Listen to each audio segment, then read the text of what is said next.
Hey guys, it's Devin and welcome back to my channel. Today is going to be an INFP chatting video. I haven't done one of these videos in a while. A lot of people have asked for another INFP video, so here we are. So for those of you that don't know what INFP is, it's a Myers-Briggs personality test or personality in the personality test. So if you've never done Myers-Briggs before, definitely go take the test. It's pretty interesting. I mean, of course, there's so many variations and differences in the personality types, but it's kind of fun to learn a little bit more about yourself through that way. So today the video is going to be INFPs in regard to like beauty standards, fashion, physical appearance type thing. So I'm an INFP. INFPs tend to be creative, artistic people, emotional people that are very authentic, empathetic type people. So a lot of artists, musicians, fashion designers, poets, writers, actors, actresses, that you'll see a lot of them are INFPs because they tend to be very empathetic, emotional people, and those type of people tend to express themselves in some type of art. So I feel that way also when it comes to how we express ourselves physically. So ever since I was a kid, without realizing, it was very important to me to figure out who I was, and as a teenager, how to express that. So of course, as a teenager, you're trying to figure all that out. You're trying to figure out what your fashion style is, how you like to present yourself. And as an INFP, you're trying to be authentic to yourself. So I tried a lot of different looks, trying to figure that out along the way. It was important to me to feel like myself, and doing research before I did this video, I also came across that. I read a lot that INFPs have a strong need to feel authentic, to be themselves, have a personal style for expression, and they don't always adhere to styles that others deem appropriate. And I've always kind of felt that way, and it's kind of funny to see it in writing, that even in school, learning how to dress how I liked to dress, and it wasn't always what was stylish and what other people were wearing, and just kind of figuring that out on my own. And I always can admire other people for styles looking cool on them, but if it didn't feel like me, anytime I tried to dress like that, I just immediately didn't feel like myself. And that's part of being a teenager and kind of figuring that out as you go along. But if I didn't feel like myself, I felt like I was wearing a costume.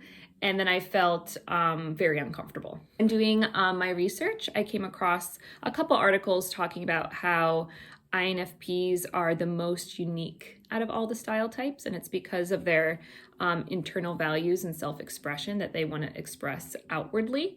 So they will find interesting ways to do that. It says they love finding beauty in things that others don't. So thrift shopping, I also noticed that I do that in my house. I tend to be eclectic and a little bit different. And if I find something that I think is cool, I'll buy it, whether it's popular or not. And I'm kind of like that with my fashion. And along the years, I love period movies and period shows, historical type fashion. And I've brought that into my modern clothes as well. And it might not be cool, but I always liked it and found it interesting and beautiful. So I liked doing that in my own wardrobe. But I've noticed that I tend to feel most confident in casual clothes. So I'll always put a little spin on it, but jeans and a t-shirt kind of make them different when it came to like accessories or like different bags or shoes that I would wear. Always casual. I don't like very fancy clothes. And that's not to say that all INFPs are like that. Everybody has their own unique style, but that's what's unique to INFPs, is that INFPs want to express themselves in an artistic way. When I picture like myself as like an old woman, I picture myself having like long gray hair and looking like I was probably an art teacher, if you know what I mean. Like flowy clothes, hippie, lots of rings, maybe some paint splashes on me. Like that's kind of what I picture myself as when I'm older. And I think, because I've talked about this in beauty standard video that I posted recently, is I've always felt that gray hair was beautiful, or that long hair on older women was beautiful, even though the beauty standard tells you not to do that. And I wonder if that's partially because INFPs kind of like to go against the grain and kind of like to be different and find beauty in things that not everybody does. So because everyone else tells me that gray hair ages you and it's not beautiful or aesthetically pleasing, that makes me like it even more. And that makes me want to promote it even more. And I think that's also about authenticity, because for INFPs, it's very important, as I said, to be authentic to yourself. And I think that getting older, aging, going gray, those are all things that naturally happen. So that's an authenticity factor. And I'm a hairdresser, so I love the beauty industry, and we've talked about this before in the last video. I've done extensions on people. I have girls that come in, they get the eyelashes and the nails and all that. And funny enough, like, I can appreciate it on other people and I can think it's beautiful and stunning. But whenever I've tried to do a drastic change or experimented with that, it makes me feel uncomfortable. Whenever I've done fake nails, it doesn't last long. I've never tried fake eyelashes.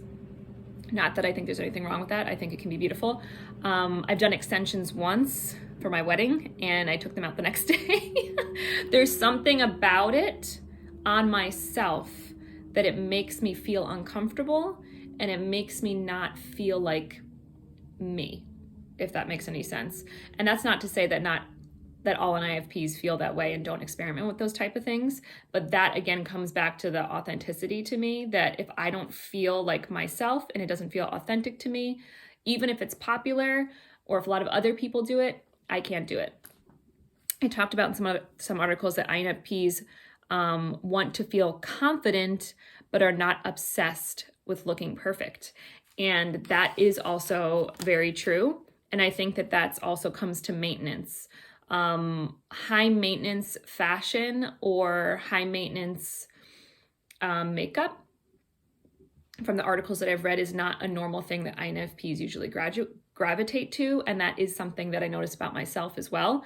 I love doing funky colors on other girls because I look at it and I think it's so cool, and they can rock it.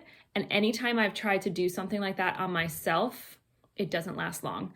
I did red a couple years ago and I liked it. I thought it was really fun and really pretty. It was too high maintenance. For any of you that are thinking about red is a very high maintenance color. It fades really quick. The moment I would see like my natural color roots coming in, I felt uncomfortable. I didn't like it. So the red probably lasted maybe 6 months and I had to get rid of it. And that's not to say that my color is natural. I put some highlights in my hair, but I need to do something that is low maintenance. I could put some foils in my hair and then I won't have to do it for another 4 or 5 months again. So that's more my vibe. Same thing with makeup. I love playing with makeup. I think it's fun. If I go out to a party, I like kind of zhuzhing it up a little bit and having fun with it. But on a daily, I want my makeup to be done in 5 to 10 minutes. So I like to kind of just enhance what I have and feel like myself and feel like it's natural. Whenever I've done anything too much, I immediately feel uncomfortable. And apparently that is something that a lot of INFP women feel. And I've seen this kind of go on and on in the different articles that I was looking at, that a lot of the style choices, even style choices with fashion, when it came to maintenance, they don't want to be dry cleaning things and constantly ironing and perfecting clothes to get a certain look. It's almost like we want to look cool, but we want it to be natural and kind of throw it on vibe. Something you can kind of grab and go and look cool and unique, but something that's not going to be taking up too much of your time. And that seemed to be a constant that I was reading. Again, eclectic, artistic, interpretive, a lot of natural makeups from what I was seeing, and expressing themselves in artistic ways. So you'll probably see some INFPs with tattoos, funky jewelry, something artistic that they present outwardly. For myself, I've always been someone to mismatch patterns a lot, and people have actually made comments to me about that, about, I don't know how you put that together and it wouldn't work on anybody else. For some reason it works on you. And I don't necessarily think it's because it works on me. I just kind of do it because I like it. If I put something on and I'm like, oh, that's cool, let's put it together, I kind of just roll with it and I like it. And I think if you're confident in what you're wearing, it just works. Hey guys, sorry that I'm in a change of clothes, but I realized at the end of my video got cut off, but that was the generality of what I was thinking about. I'm in my pajamas. That a big thing to INFPs is authenticity and expressing that outwardly as well in an artistic way, whether it's with your clothes, with your makeup, with your home, all of that. So let me know in the comment section below if you guys agree, if you have a similar experience. And thank you guys for watching this, and I will see you guys next time. Bye guys.